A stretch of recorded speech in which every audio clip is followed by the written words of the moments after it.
Kathara local cell में 3 दिन से धरना पर बैठे कथारा बस्ती के ग्रामीण। सीसीएल कथारा प्रक्षेत्र लोकल सेल में 3 दिन से धरना पर बैठे कथारा बस्ती के ग्रामीणों ने वासरी चेक पोस्ट को जाम करते हुए लोकल सेल को किया ठप। वहीं बेबी देवी ने कहा कि लोकल सेल में चल रहे रिजेक्ट और सैलरी में कथारा बस्ती को मिलने वाली हिस्सेदारी कुछ बिचौलियों के बीच ही रह जाता है। हम ग्रामीणों को नहीं मिल रही है, इसलिए बाध्य होकर हम यह आंदोलन कर रहे हैं और जब तक हमसे किसी तरह का वार्ता नहीं होता यह आंदोलन जारी रहेगा। आंदोलन में जितेंद्र यादव, विकास यादव, प्रदीप यादव, सुभाष चितुरी, लखन यादव, बंगली यादव, नंदी यादव, रामेश्वर तुरी, दशरथ, बेबी देवी, लिक्षा देवी, कुंती देवी, बिजली देवी, इतनी देवी, रीता देवी, सोखिया देवी व दर्जनों लोग शामिल रहे। आज हम लोग करीबन 8 महीना 9 महीना से धरना पे मतलब आंदोलन पे हैं। ये आंदोलन हमारी यही मांग है कि जो हमारे विस्थापित मजदूर का जो भी हकदार है वो कहाँ पे जा रही है, किन बिचौलियों के हाथ में लग रही है। जो भी प्रोवाइड है यहाँ पे मैनेजमेंट से हो, डीओलर से हो, जहाँ कहाँ जो भी बात हो, कहाँ विस्थापित मजदूरों की है, कहाँ जा रही है। ऐसा नहीं है हमारे कथारा पंचायत में 2-4 आदमी हैं जो उसके लाभार्थी ले सके। और ये डिमांड, ये धरना आपका 15 दिसंबर 2023 से आंदोलन जारी है। बीच में आपके थाने प्रभारी बुला के कुछ आश्वासन से दिए हैं कि हाँ हो जाएगा। अगला प्रभारी जो थे प्रिंस सिंह, उसके द्वारा जो भी हुआ वो निष्कर्ष कुछ भी नहीं निकला, कोई समाधान नहीं हुआ। सिर्फ हम लोग को बरगलाया गया और आश्वासन पे आश्वासन रखा गया, डार्क में रखा गया। इससे हम लोग को कोई किसी तरह का लाभ कोई आदमी नहीं ले सका। हमारे साथ जितने भी महिला हैं और हमारे भाई बंधु जितने भी हैं, कोई इस पर लाभार्थी नहीं हो पाए। और जब ये जितेश कुमार जी यहाँ पे आए 24 फरवरी 2024 को, जब इनसे हमारा मुलाकात 2 मार्च को हुआ, तो इनसे जब मिले तो बोले कि ठीक है इसको हम वार्ता करते हैं। उस दौरान 2 लाख का यहाँ बिडिंग आ चुका था, 2 लाख टन का। उस दौरान 2 लाख टन का बिडिंग आया तो हम लोग बोले सर हम लोग का मांग जो नहीं हो रहा है तो हम इसको धरना देंगे। तो नहीं हम इसको सॉर्ट आउट कर देंगे, मैटर जैसे भी हो बुला। थाना पे जाते हैं, थाना पे कुछ बात होता नहीं है, वो लोग उड़ जाता है। जो भी बिचौलिया लोग हैं, बिचौलिया से कुछ बात ही नहीं हो पा रहा है। और थाना प्रभारी हैं वो भी ये जो आप लोग आंदोलन कर रहे हैं, हाँ। अभी कितने दिनों से आप लोग यहाँ पे हैं? 3 दिन से मौजूद हम लोग यहाँ पे। तो आप किस पंचायत से आते हैं? कथारा पंचायत से आते हैं। तो कथारा पंचायत में रिजेक्ट सेल का जो भी है वो पंचायत वाइज वो आप लोग के यहाँ पहुँचता है? हम लोग के यहाँ कुछ नहीं पहुँच रहा है। हमारे पंचायत में पहुँच रहा है 2-4 बिचौलिया लोग हैं, वही लोग उस लाभार्थी हो पा रहे हैं।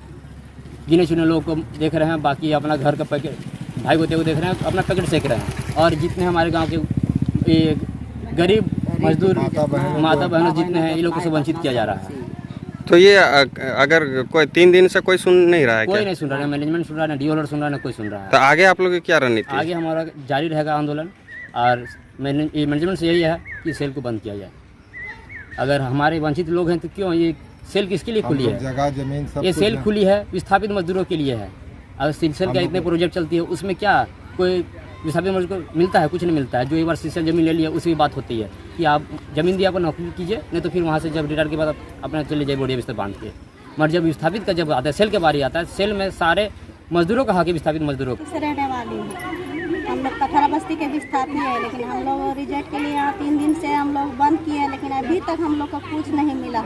जो रोजगार जो रिजेक्ट वाला आता है पैसा वाला हम लोग को कुछ नहीं मिलता। जो आता है तो बिचौलिया जैसे 2-4 गिने लोग भी अपना पास रखते हैं, हम लोग को पास कुछ नहीं मिलता है, इसलिए हम लोग आए हैं। लेकिन अभी तक कोई सुनवाई नहीं हुआ ना, को हम लोग को कुछ कोई दे रहा है। कितना दिन से यहाँ पे हैं आप लोग? 3 दिन से है। खाना वाना खाए हैं? खाना इसी तरह भूखे में रह रहे हैं, लेकिन हम लोग को कोई सुनवाई नहीं है। कोई सुन ना रहा है, सर बोल रहे हैं ना जीएम सुन रहा है, ना पीओ सुन रहा है, ना परिवार जो है न पति परवाह। ये किसी का तो उसका पूरा घर भी तोड़ने के लिए पूरा ठठाया जा रहा है, कि धमकाया जा रहा है कि भाग जाइए, ना तो सब लोग के अब जान से ही मार दे। कहाँ के लोग धमकाते हैं?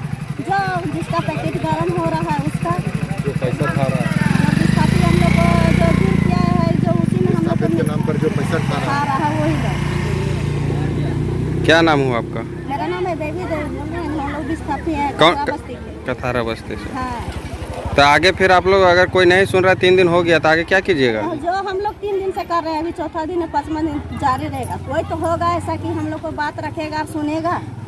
उस उस आधार पर हम लोग बैठे रहेंगे यहाँ पर। दारू पी पिया के पक्के हम दारू भी शराब भी पी के आता है, हम लोग को हमला भी करता है, बोलता है जो मारेंगे चमड़ी उधेड़ देंगे, लेकिन हम लोग फिर भी नहीं डर रहे, फिर भी यहाँ पर रह रहे हैं ताकि कोई तो हम लोग को बचाएगा, कोई तो आएगा सुन।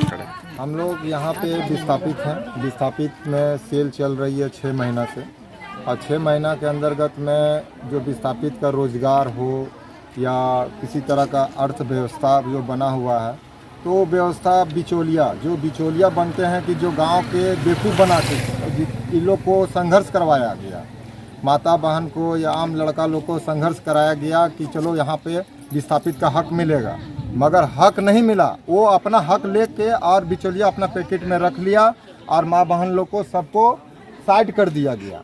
और साइड करने के बाद में आज माँ बहन भी आके यहाँ पर बैठी हुई है और उनके साथ में सहयोग से हम भी खड़े हैं। मेरा नाम प्रदीप यादव हुआ। तो क्या ये सेल से आपके पंचायत को पैसा नहीं जाता है? जाता है, बिचौलिया खा रहा है। जो 60-70 लाख रुपया उसको बिचौलिया के पीस में डीओ होल्डर लोग से या सब माँ बहन लोग लड़ झगड़ के जो जिसे हो उस व्यवस्था बनाया गया, मगर बिचौलिया अपने पैकेट में रखा हुआ, जो उसमें नाम 4-5 आदमी का गिनित है, जो डीओ होल्डर बताएंगे कि कहाँ गए या उच्च अधिकारी जाँच के विषय है। कितने दिनों से ये लोग यहाँ पे हैं? ये 3 दिन से यहाँ पे धरने पे बैठे हुए हैं। तो अभी तक कोई सुनवाई नहीं है? कोई सुनवाई नहीं हुआ। तो अगर कोई नहीं सुनेगा तब तक क्या करेंगे आगे? आंदोलन में ये लोग माँ बहन सबको बैठे रहेंगे भूखे प्यासे। एक तो माँ बहन की तबीयत भी, कितने लोगों की तबीयत भी खराब हो गया। और कोई आता है शराब पी के धमकी देता है, रास्ता बाट में चलता है कि मार देंगे, जान मार देंगे, इसे कर देंगे, गोली पैर हाथ तोड़ देंगे, तो इस तरह का धमकी भी मिल रहा है। मगर धमकी को कोई डरते नहीं है, संघर्ष करने के लिए तैयार है और जेल जाने के लिए भी तैयार। बोलता है कि प्रशासन मंगा देंगे तो उठा देंगे, तो ये तो बहुत तरह का धमकी मिल रही है। मगर हमको विश्वास है मीडिया बंधु से और मैनेजमेंट से और सरकार जो चला रही है उनके तक मैसेज जाए, हम लोग का रास्ता खोले कि क्या हम लोग को हो। हम लोग विस्थापित, मेरा जमीन मेरा घर, मगर हक नहीं।